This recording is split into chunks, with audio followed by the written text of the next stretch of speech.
जैसा नहीं ना नहीं, सारे जग की बजरिया में राम जैसा नहीं ना नहीं,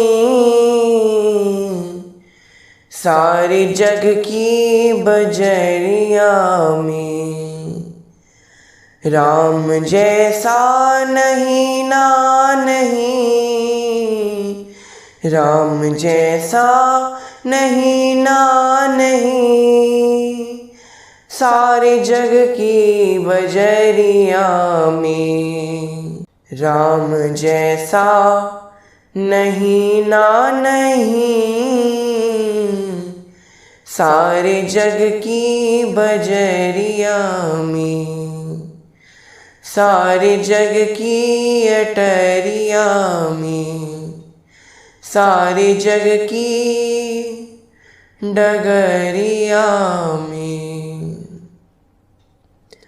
बोलिए सियावर रामचंद्र भगवान की जय, बोलिए श्री भक्तवत्सल भगवान की जय, बोलिए महर्षि वाल्मीकि भगवान की जय।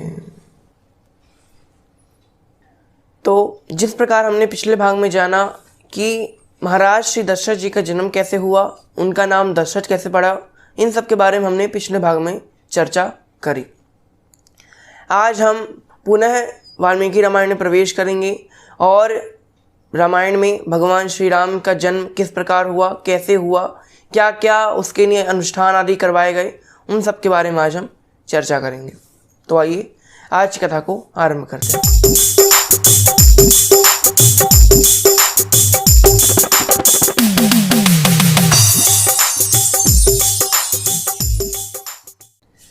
यहाँ पर महाराज श्री दशरथ के कोई पुत्र नहीं था, ये तो हमने जान लिया कि ऐसा क्यों हो रहा था। अब यहाँ पर महाराज बहुत दुखी थे। उन्होंने अपने कुल गुरु श्री वशिष्ठ मुनि से जाकर ये उनके सामने प्रार्थना की कि प्रभु आप ऐसा कोई काम कीजिए, ऐसा कोई अनुष्ठान कीजिए, ऐसा कोई कर्म कीजिए जिससे मुझे पुत्र प्राप्ति हो और मेरा ये जो जीवन है वो साध्य हो जाए। मैं हर प्रकार के धर्म आदि अनुष्ठान करके संतुष्ट हो चुका हूँ, मैं हर प्रकार के ऋण को चुका चुका हूँ, लेकिन अभी तक मैंने अपने पितृ ऋण को नहीं चुकाया।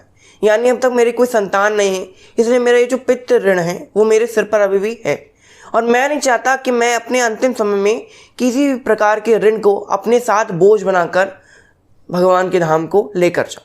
इसलिए आप ऐसा कोई कर्म कीजिए जिससे मुझे पुत्र की प्राप्ति हो और मेरी ये जो समस्या है उसका निवारण हो जाए। तब यहाँ पर वशिष्ठ मुनि ने कहा कि आप महाराज पुत्रेष्टि यज्ञ कीजिए। पुत्रेष्टि यज्ञ बहुत फलदायी यज्ञ है, इसको कई राजाओं ने किया है जिनके पास पुत्र नहीं था और इस यज्ञ को करने के पश्चात उनको पुत्र की प्राप्ति अवश्य हुई, इसलिए आप भी ऐसा कीजिए। अच्छा, अब यहाँ पर वशिष्ठ मुनि से कहा राजा ने। तब यहाँ पर राजा ने कहा कि अच्छा तुम्हारी सी जल्दी जल्दी यज्ञ करवाइए। तब यहाँ पर वशिष्ठ मुनि कहते हैं नहीं नहीं, वो यज्ञ हम नहीं करा सकते, वो यज्ञ कराएंगे महर्षि श्रृंगी। हम वह यज्ञ नहीं करा सकते क्योंकि हम करा तो सकते हैं लेकिन हम उतनी अच्छी तरह से नहीं करा पाएंगे जितनी अच्छी तरह से महर्षि श्रृंगी करा लेंगे, क्योंकि वो इन सब चीज़ों में विशेषज्ञ हैं। मतलब इस तरह के यज्ञों का उनका रोज का काम है, तो वो ये तुम्हारा काम साध्य करवा लेंगे और एक तरह से देखा जाए तो वो तुम्हारे दामाद हैं। अब यहाँ पर महाराज दशरथ पुत्रेष्टि यज्ञ के बारे में विचार कर रहे थे। कवि सुमंत्र जी उनके पास आते हैं और महाराज से कहते हैं महाराज यदि आपकी आज्ञा हो तो मैं आपसे कुछ कहूँ। महाराज कहते हैं कहिए। तब यहाँ सुमंत्र जी कहते हैं महाराज मुझे इस बात का उतना ही दुख है जितना आपको है कि आप पे कोई पुत्र नहीं है, और मुझे इस बात की खुशी भी है कि आप पुत्रेष्टि यज्ञ करवाने के लिए मान गए। महाराज श्री वशिष्ठ मुनि ने आपके लिए पुत्रेष्टि यज्ञ करने का ये जो विचार किया है ये बहुत अच्छा है। मैं आपको इस पुत्रेष्टि यज्ञ के बारे में और महर्षि श्रृंगी के बारे में कुछ इतिहास के बारे में बताना चाहता हूँ। महाराज ने कहा कहिए। तब यहाँ सुमंत्र जी ने कहा कि मैंने पुराणों में पढ़ा है, एक बात ऐसी है, पुराणों मैंने पढ़ रखी है, वो मैं आज आपको बताने वाला हूँ। पहले सतयुग में जो बात सनकादिकों ने ऋषियों के समक्ष कही वो मैं आपसे अब कहने जा रहा हूँ। सनकादिकों ने कहा था कि हे महर्षियों, एक बार की बात ऐसी होगी कि वैवस्वत मनवंतर में 28वें जो त्रेता युग होगा, वहाँ पर एक राजा दशरथ नाम के एक राजा होंगे। उनको कोई पुत्र नहीं होगा और बाद में वो महर्षि श्रृंगी के पास यज्ञ करवाने की प्रार्थना करने जाएंगे, ऐसा सनकादिकों ने ऋषियों से कहा।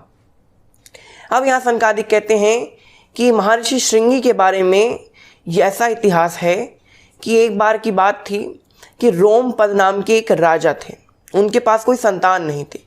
तब रोमपद नाम के राजा महाराज दशरथ के पास जाएंगे, यानी वो सारी भविष्य की बातें बता रहे सनकादिक मुनि कि दशरथ होंगे। दशरथ के पास उनकी एक पुत्री होगी शांता, जिसका विवाह महर्षि श्रृंगी के साथ रोमपाद करवा देंगे। रोमपाद के पास कोई संतान नहीं है, रोमपाद निसंतान है, तो वो दशरथ के पास जाएंगे, दशरथ से उनकी पुत्री को मांग लेंगे। दशरथ उनको खुशी खुशी उनकी पुत्री को दे देंगे।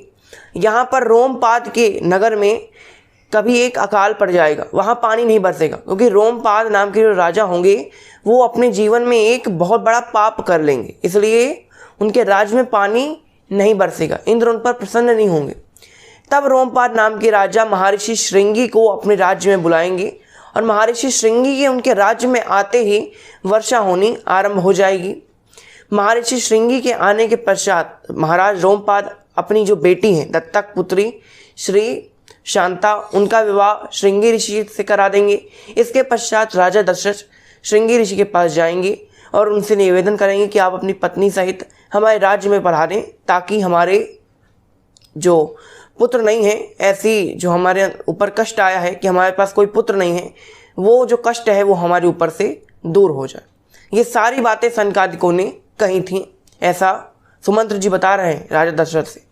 तब यहाँ राजा दशरथ ने कहा, तो मुझे ये भी बताओ सुमंत्र कि रोमपाद नाम के जो राजा हैं, जो मेरे मित्र हैं, और रोमपाद नाम के राजा के बारे में सनकादिकों ने ऐसा क्या कहा। सनकादिकों ने ये भी बताया होगा ना कि रोमपाद नामक जो राजा थे उन्होंने कौन कौन से ऐसे काम किए कि महर्षि श्रृंगी उनके राज्य में आ गए, क्योंकि महर्षि श्रृंगी तो हमेशा वन में रहते हैं, वो तो किसी के राज्य में आते नहीं हैं, वो तो ब्रह्मचारी हैं।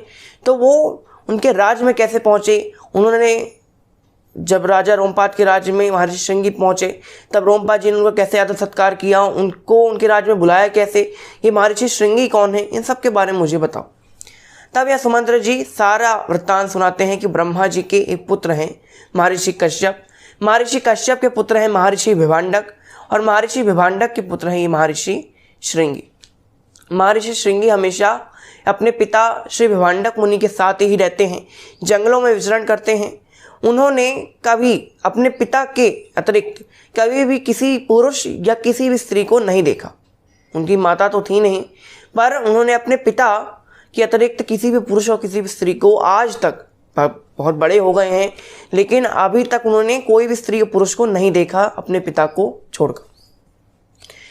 तब यहाँ पर जो राजा रोमपाद थे, ऐसा सुमंत्र जी बताते हैं कि राजा रोमपाद ने जब ये बात सुनी कि श्रृंगी ऋषि ने किसी और को देखा तक नहीं है, तो मेरे राज्य में कैसे आएंगे, हो सकता है कहीं वो मुझे श्राप ना दे दे मेरे राज्य में आने के बाद। तब यहाँ पर रोमपाद जी ऐसा विचार करते हैं कि जो श्रृंगी ऋषि हैं उन्होंने आज तक सांसारिक भोगों का उपभोग नहीं किया, सांसारिक रसों का रसास्वादन नहीं किया, इसलिए मैं महर्षि श्रृंगी को सांसारिक रसों का रसास्वादन करवाऊंगा। सांसारिक रसों में जब वो घुल मिल जाएंगे तब मैं अपनी बेटी का विवाह उनके साथ करवा दूंगा, और बेटी का विवाह करने के पश्चात वो मेरे दामाद जाएंगे और मुझे पर क्रोध नहीं करेंगे और न ही मुझे श्राप देंगे। ऐसा विचार करके रोमपाद नामक जो राजा थे उस अपने गुरुओं मंत्रियों की सलाह लेने के पश्चात कई सारी वैश्याओं को महर्षि श्रृंगी के आश्रम में भिजवाते हैं। उस समय महर्षि जो विभांडक थे, महर्षि श्रृंगी के पिता, उस समय आश्रम में नहीं थे।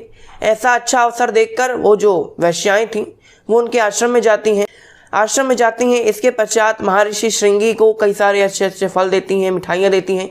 जब मिठाइयाँ खाते हैं महर्षि श्रृंगी, तो उन्होंने आज तक कोई मिठाई तो खाई नहीं थी, तो महर्षि श्रृंगी को बहुत अच्छी लगी मिठाई।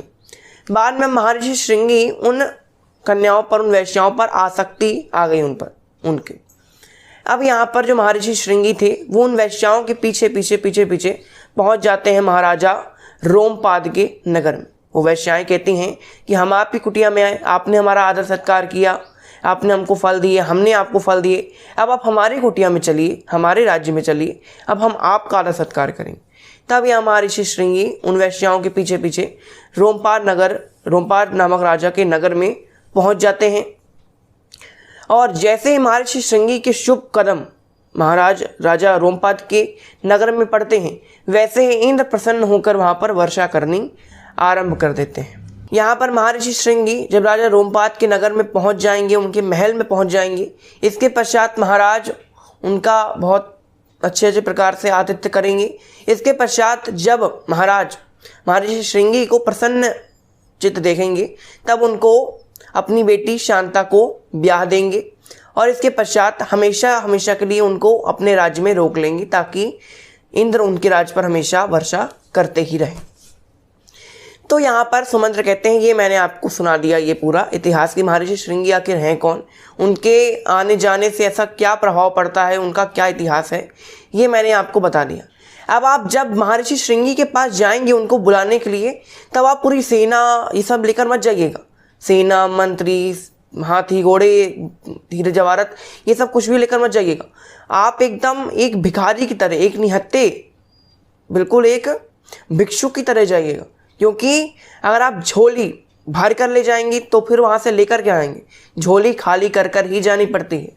भरी झोली में कुछ भी नहीं डाला जा सकता। झोली खाली होगी तभी कुछ डाला जा सकता है। और आप मांगने जा रहे हैं, कुछ देने नहीं जा रहे हैं, तो आप एकदम खाली हाथ ही जाइएगा। ये सारा वृत्तांत सुमंत्र जी राजा को सुनाते हैं। इसके पश्चात महाराज दशरथ महर्षि श्रृंगी के आश्रम में जाने के लिए प्रस्थान करते हैं। अब यहाँ पर महाराज महर्षि श्रृंगी के आश्रम में जाते हैं, आदि यज्ञ होता है, उन सब के बारे में हम आगे चर्चा करेंगे। लेकिन आज की कथा को हम यहीं विराम देते हैं। आज के लिए बस इतना ही। आपका बहुत बहुत धन्यवाद। घर पर रहिए, सुरक्षित रहिए, मुस्कुराते रहिए। जय श्री राम।